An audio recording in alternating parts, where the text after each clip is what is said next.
Hello, everyone. Welcome to Shenanigans, or welcome back to Shenanigans. Either way, we're so happy to have you. Now, we just saw episode 12, and I think we are officially halfway through the season.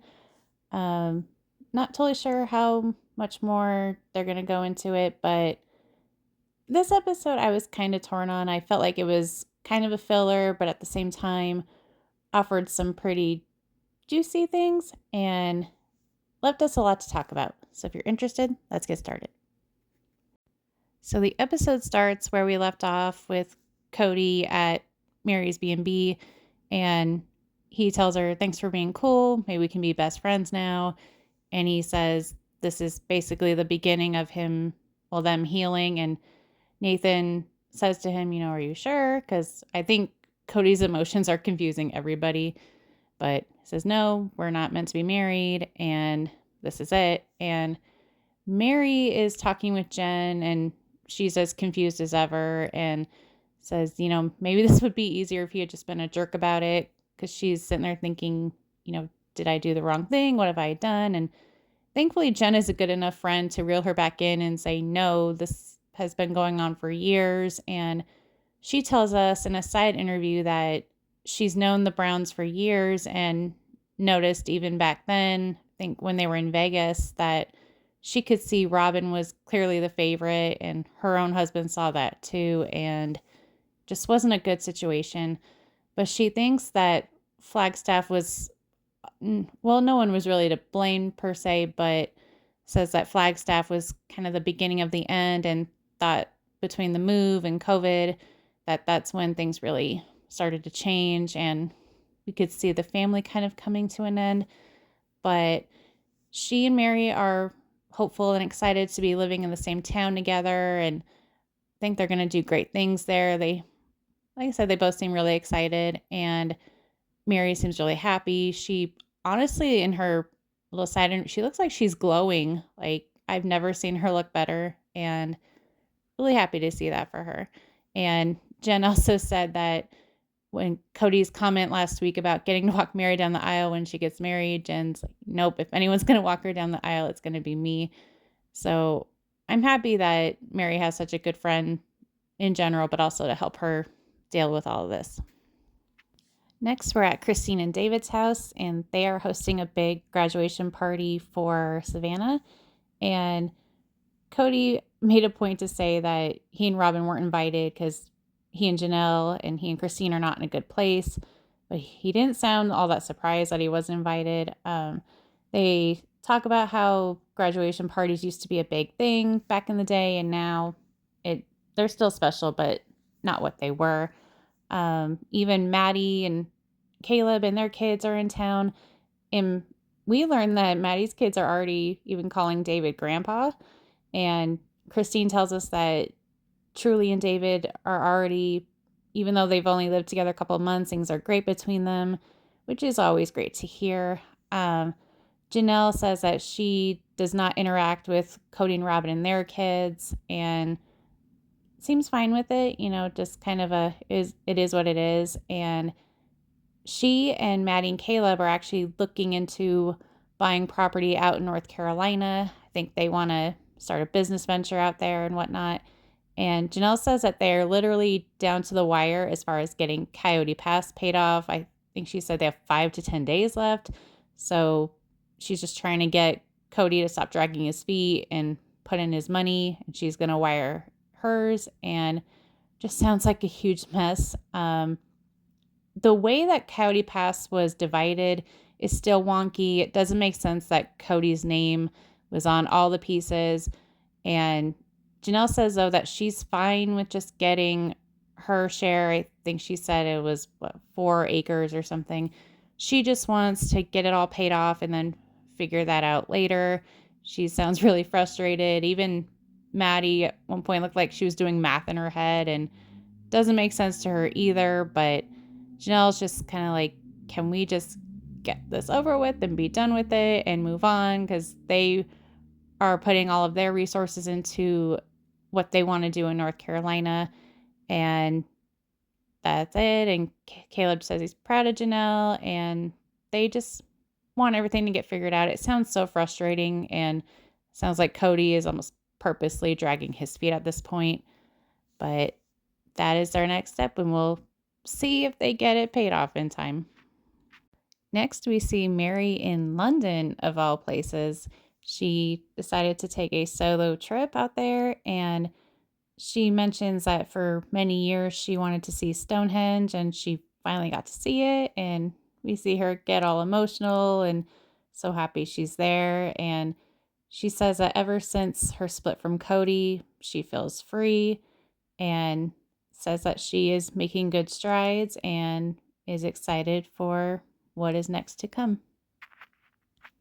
Then back at Savannah's party, Christine tells us that she tried to orchestrate a flash mob for everyone to do, and she sent out a video for everyone to learn a dance and says nobody did it. And so instead, Maddie said that she was going to just start a silly little dance, and Christine says it was chaos, and Savannah's like, what the hell? And I think she was disappointed that Savannah didn't get a special little dance and seems annoyed by that. But then Kody tells us that the whole situation sucks to high shit because he was not invited to the party. And Janelle says that he does not talk to 90 to 95% of his kids. And so why would he be invited? He's not even trying. And Kody says that he would be included, but the family would prefer he leave Robin behind. And he says, and I'm not going to do that. I can't do that. And he doesn't know why there's hatred towards Robin other than jealousy, which I don't know why they would be jealous of her or what he means. But then I'm thinking, okay, if you're saying they're jealous of her, what is there to be jealous of other than she gets majority of your time? So if you're aware that she gets majority of your time, why not try and fix that? I don't know. I don't think any of the kids have said, you need to leave Robin, you need to ignore Robin. But if he's orchestrating that in his head, it just, there you go. She's your favorite. You can't even just go spend an afternoon to celebrate your child graduating high school. Like, that's your problem, dude. And so he says the whole situation sucks. And when he talks about he has FOMO, fear of missing out, but then doesn't make the effort to pick up the phone and call his kids. I think a couple episodes ago, he told Janelle, tell Savannah I love her. So, dude, is your phone broken? Like, why can't you pick up the phone and tell your daughter you love her on your own? I don't understand it, but I love that the family is having fun and moving on without him, because he just sounds like he would bring the whole vibe down anyway. So I say that they're better off, in my opinion.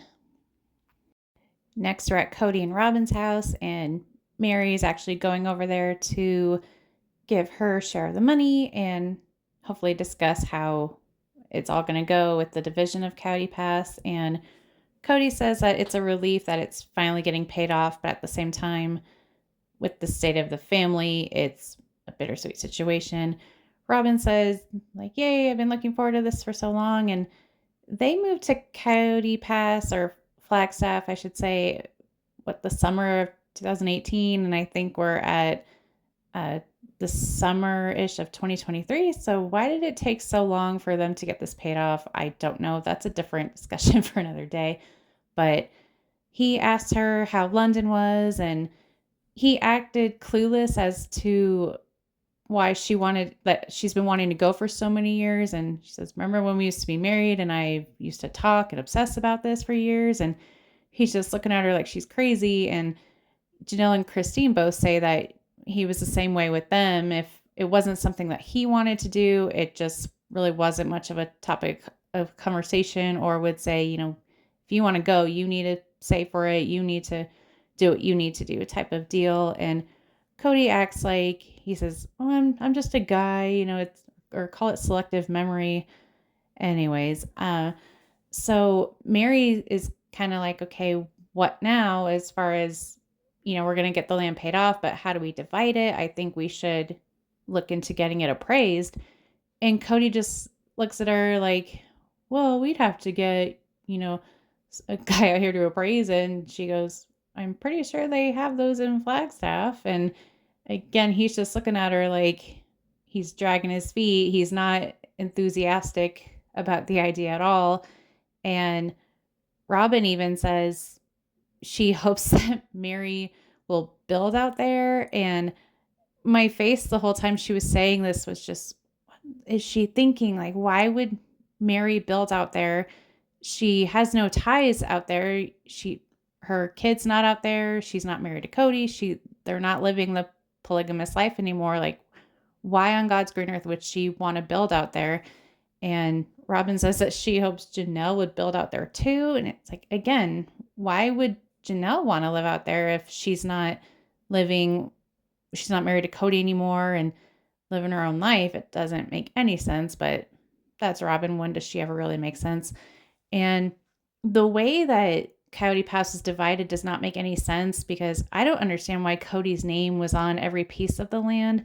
And even now, with an updated idea of how to divide it, I'm not sure why Meri just gets a small fraction. Robin gets her own 4 acres of land, and Meri just gets a small piece and then shares a separate piece with Meri or with Kody. And again, it doesn't make any sense, because at this point, being that Robin is the only legal wife to Kody and she's the only, they're not living polygamy anymore. So if anyone should be sharing, it's Kody and Robin. I'm not sure why Robin is getting her own chunk of land and Meri's having to share and just get a small little portion.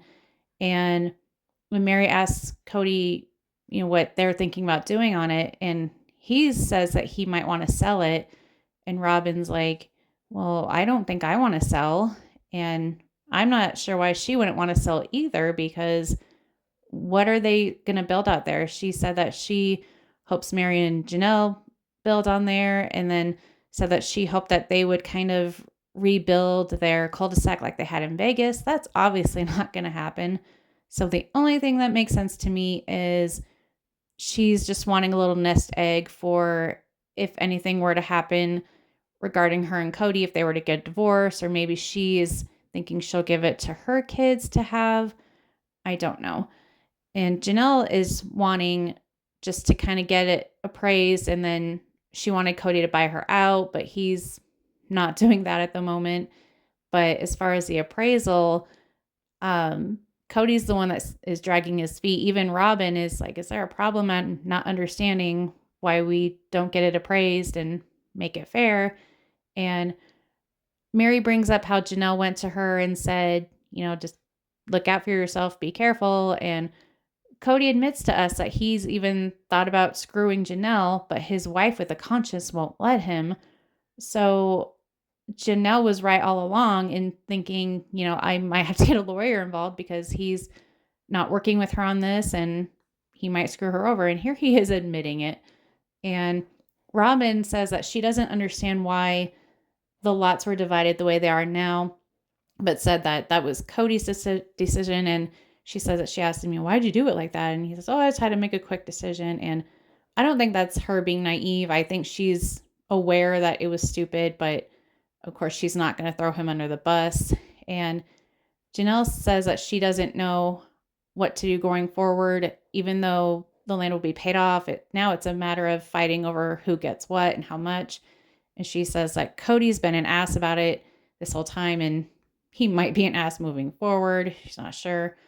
But yeah, the whole situation with Kody, he says that he doesn't want to do appraisals. He doesn't really want to do anything with it because, of course, he's bitter and stomping his feet, and he just doesn't know what to do with it going forward. But as of now, he doesn't want to get it appraised and isn't sure about whether or not they'll sell it or keep it. But Robin and Meri at this point are both like, you really don't think we shouldn't get it appraised? Like, it's the smart and fair thing to do. And he's not wanting to do that. And Janelle says, well, of course he doesn't want to get an appraisal because he's making out like a bandit right now. He's the only one whose name is on their entire property that they own.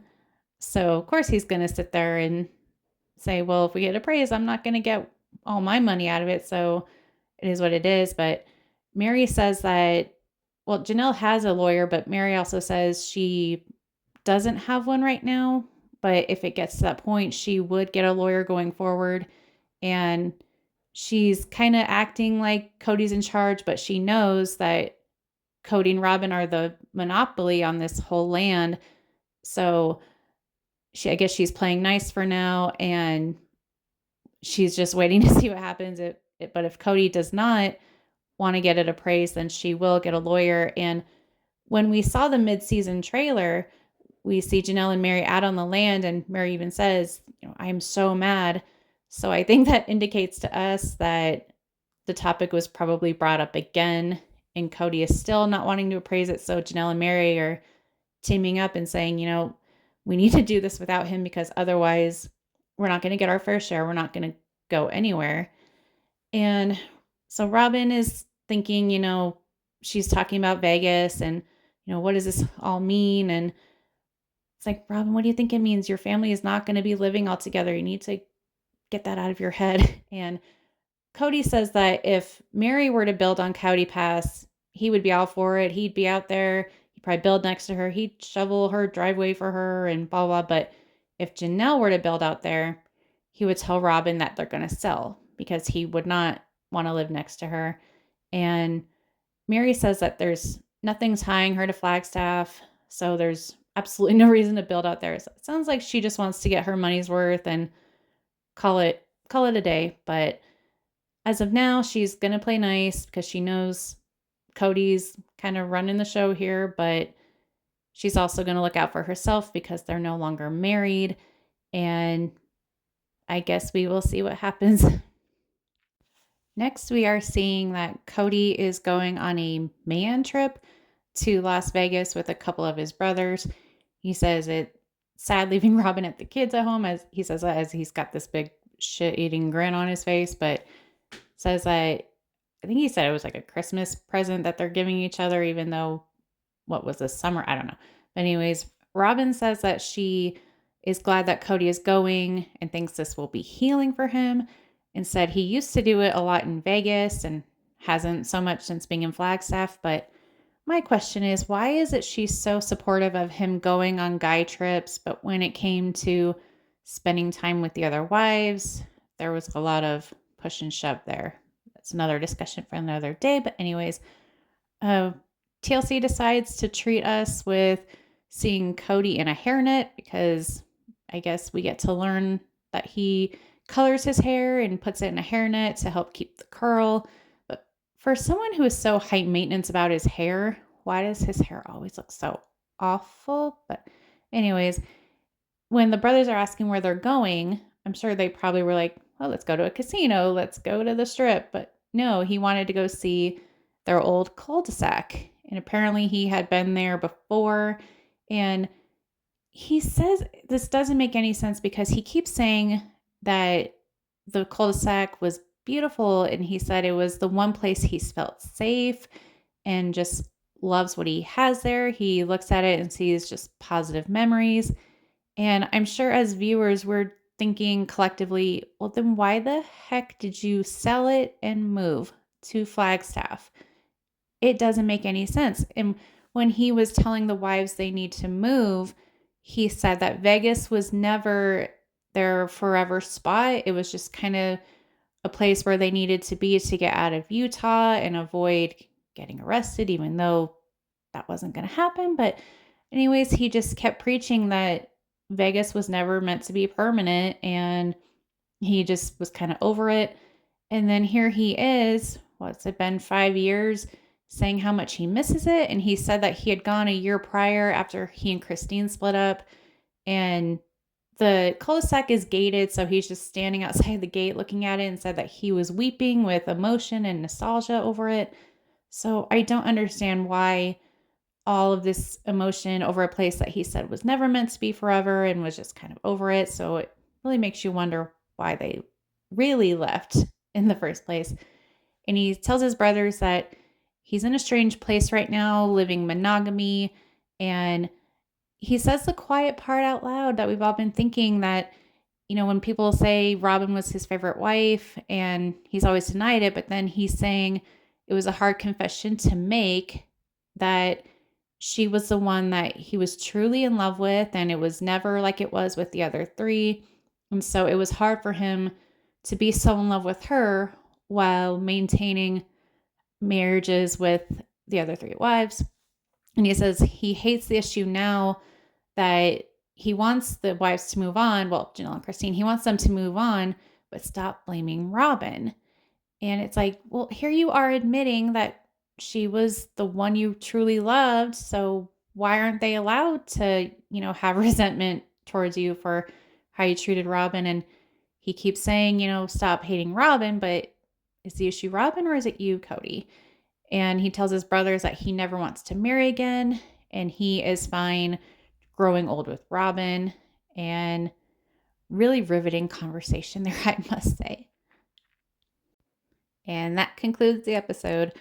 So, like I said before, it was, I guess you could call it a filler episode, but at the same time, we got to hear some of the quiet parts out loud. It was Kody admitting a lot of things that he wouldn't tell the wives, but he was admitting to us. So, to be a fly on the wall watching Janelle and Meri and Christine, maybe even Robin, watching this episode, I guess I wonder if this will be addressed at the tell-all. I really hope so, because this was a lot of information that they might not have been privy to or were just kind of suspecting, but now he confirms that he was going to screw Janelle out of the land and her fair share. And, and the whole thing about him loving Robin. And it's just crazy that his issue with them is them trash talking him.